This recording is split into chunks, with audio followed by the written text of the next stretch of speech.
Break के बाद रउआ के स्वागत बा, बातचीत जारी रही। सर, सबसे बड़ी बात है कि आप कोई ऐसा वाकया ऐसा आपके जीवन में आपने करीब 5-6 साल राजनीति किए हैं और एक अच्छे पद पे आए हैं और एक अच्छे जगह मुकाम आपको हासिल हुआ है। तो इसमें कठिनाइयाँ जो हुई होगी, क्या आम जनता से आप अपने दर्शक से, अपने पब्लिक से ये बयां करेंगे कि कितनी कठिनाइयाँ हुई, उसके बाद भी आप जो है इस चीज़ को पकड़े रखें और आगे तक भी बने रहेंगे इसमें? देखिए, राजनीति में और जब आप आम जनता के उस अहम मुद्दों पर संघर्ष करते हैं तो निश्चित तौर से कठिनाइयाँ आती है। एक कठिनाइयाँ एक ऐसा होता है कि आपके पास फिनेंशियल क्राइसिस होता है। जब युवा और व्यवसाय की राजनीति होती है, छात्रों की राजनीति, तो हर एक एक पैसा का बहुत महत्व होता है। और जब हम जनता के लिए संघर्ष करते हैं तो पैसे इंतजाम करने में, पुतला जलाना हो या कोई रजिस्ट्रेशन करना हो, तो उसमें बहुत कठिनाई होती है और कभी कभी लगता है कि हम गलत रास्ते को चुन लिए हैं। पैसे कहाँ से लाऊं, कैसे लाऊं। लेकिन ये भगवान का शुक्र है कि कभी भी कोई गलत रास्ता का अख्तियार नहीं करना पड़ा और कुछ लोगों ने मदद की। ये बहुत बड़ा एक संकट है युवाओं को संघर्ष करने में।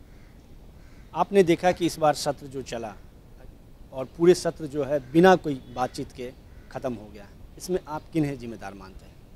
इसके लिए जिम्मेवार हर अपोजिशन पार्टी का वो सांसद है जिसने अपनी जिम्मेवारी नहीं निभाई। जो भी मुद्दे थे उनको पटल पे रखना चाहिए। संसद नहीं चलना, एक आम जनता का पैसा जाता है, उसकी जिम्मेवारी उन सांसदों का है जिन्होंने उस संसद का विरोध किया। अगर कोई मामला था, कोई घोटाले थे, कोई स्कैम थे, तो उसको पटल पे रखना चाहिए, उस पर बहस होनी चाहिए, ना कि बायकाट करके जनता के पैसा को बर्बाद करना चाहिए। लेकिन उनका मांग था कि प्रधानमंत्री इस्तीफा दें, क्योंकि जिस तरह से 1,86,000 करोड़ का जो घपले की स्कैम की बात कही जाती है, उसमें क्योंकि सरकारी संस्थाएं हैं और ऐसे में उनका जो मांग था वो भी उनका कहना है कि मेरा मांग जो है सही है। बीजेपी, कांग्रेस जो है इस बात को लेकर के हमेशा प्रधानमंत्री का पक्षधर रहा है और वो इस चीज़ को, मुद्दे को छुपाने की कोशिश किया है। देखिए, विपक्ष की भूमिका महत्वपूर्ण होती है निश्चित तौर से, लेकिन कोई ये घरौंदे का खेल वाला विपक्ष का भूमिका नहीं होना चाहिए। हर कुछ अगर हो तो प्रधानमंत्री को इस्तीफा दें। ये हम लोग कोई बीच पर बैठ के बच्चे का गुड्डा गुड़िया का खेल तो नहीं खेल रहे हैं कि बनाया और लात से तोड़ दिया। हर चीज़ में छोटी सी बात हो चाहे बड़ी सी बात हो, प्रधानमंत्री को इस्तीफा देना चाहिए। छोटी बात भी हो तो सीबीआई जांच करे, बड़ी बात भी हो तो सीबीआई जांच। तो अपोजिशन को उन मुद्दों को उठाना चाहिए जिसमें उसकी भूमिका हो, उससे कुछ देश को आप मैसेज देना चाहते हो। हर मुद्दे पे प्रधानमंत्री का इस्तीफा मांगना मेरे समझ से उचित नहीं है, ये मेरी व्यक्तिगत राय है। लेकिन ललन जी, आप जहाँ से आते हैं वहाँ कांग्रेस की अस्तित्व बिल्कुल समाप्त हो चुकी है। क्या लगता है कांग्रेस फिर रिपीट करेगी, दोहराएगी या अपने जनाधार को वापस लाएगी? इसके लिए आप हो या फिर और जो बड़े वरिष्ठ नेता हैं कांग्रेस के, वो इस मुहिम में लगे हुए हैं? कांग्रेस का अस्तित्व कभी नहीं समाप्त हुआ है। कांग्रेस को यूनाइट होने की आवश्यकता है। हमारे हर घर में, हर जगह हमारे वोट हैं। सिर्फ हमें यूनाइट होने की आवश्यकता है और जो हमसे बिछड़े हैं उनको वापस लाने की आवश्यकता है। कांग्रेस कभी कमज़ोर नहीं हो सकती है। नहीं, मैं अस्तित्व का मेरा मतलब ये नहीं था कि समाप्त हो गया, लेकिन जहां आप सरकार चलाते थे और अब जो है 2-3 पे सिमट कर रह गए हैं, तो ऐसे में लगता नहीं कि जनाधार आपके हाथों से निकल चुका है? आपके बातों को मैं संशोधित कर दूं, सरकार कभी हम नहीं चलाए हैं। सरकार रीजनल पार्टी चलाती है। हमारी सरकार तो हर समय जनता की सरकार होती है। जनता जब चाहती है जिस तरह से वैसे चलाती है। जनता ने जहां मौका दिया है वहां जनता चला रही है। जनता ने जहां मौका नहीं दिया है हम उसके लिए संघर्ष कर रहे हैं और संघर्ष करते रहेंगे। नहीं लगता ना कि विश्वास, जनता के विश्वास आपने खोया, इसी वजह से मौका बिहार में खास करके आपको नहीं मिला?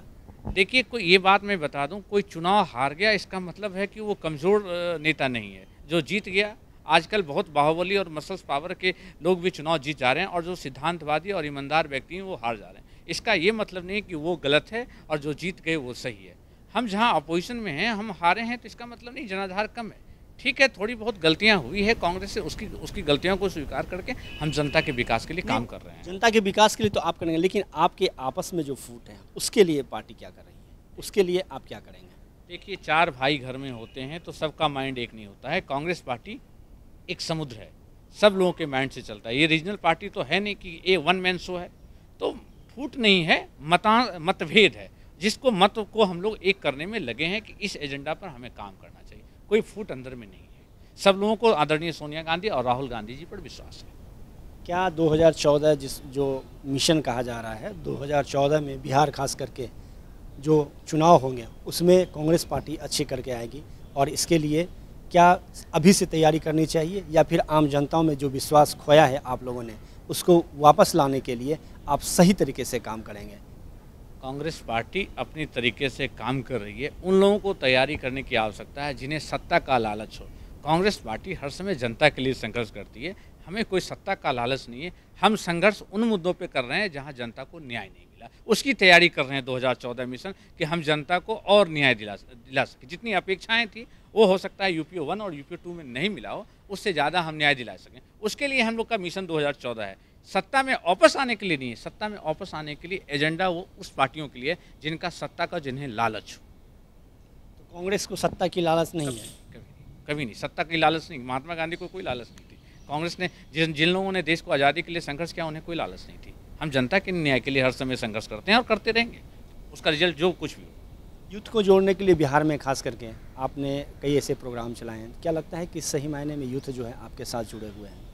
नहीं, निश्चित तौर से युवा हमारे साथ बहुत जुटे हैं। ये ज़रूर इसमें कुछ खामियां हैं कि हम उस जुटे हुए युवा को पूर्णतः एकत्रित नहीं कर सक रहे हैं, क्योंकि युवाओं का माइंड बहुत तेज़ी से रफ्तार से बदल रहा है। निश्चित तौर से हम कोशिश में कर रहे हैं कि युवा और जो छात्र हैं हमारे साथ यूनाइट रह सकें। इसमें हमें खेद है थोड़ा, लेकिन उस पर काम कर रहे हैं। एक छोटा सा ब्रेक के बाद तुरंत लौटब देखते रहिए हमारा मुद्दा।